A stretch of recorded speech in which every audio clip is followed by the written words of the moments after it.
Masigla at makulay na sinalubong ng Pampanga State University ang opisyal na pagbubukas ng 2025 Degenderized Intramurals at 18-day campaign to end violence against women and children o EVALC.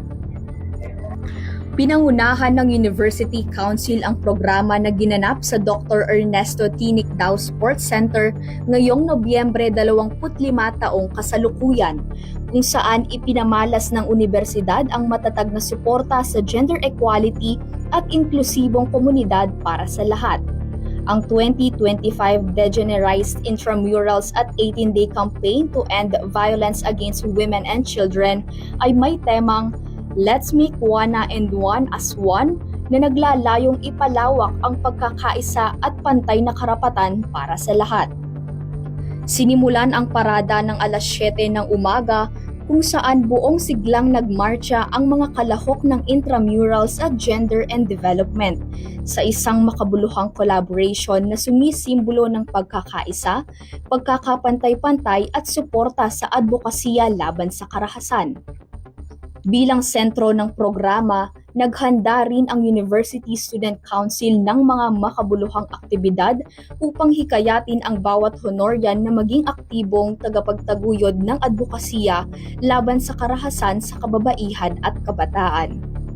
Kasunod nito, tampok din ang panayam sa mga pangunahing tagapagtaguyod ng programa kung saan tinanong paano pinaghandaan at pinlano ang makulay at makabuluhang pagbubukas ng 2025 Degenderized Intramurals at 18-day EVALC campaign. Kung mapapansin nyo, nagkaroon tayo ng makakulay na banderitas, nagkaroon tayo ng Flash Orange Lista, at magkakaroon din yan tayo ng orange exhibit sa ating University Museum, showcasing na through art, we can show how we campaign. Pwede tayong magkampanya doon sa mga artworks na gawa ng ating mga makasining na mga estudyante mula sa iba't ibang mga local student council.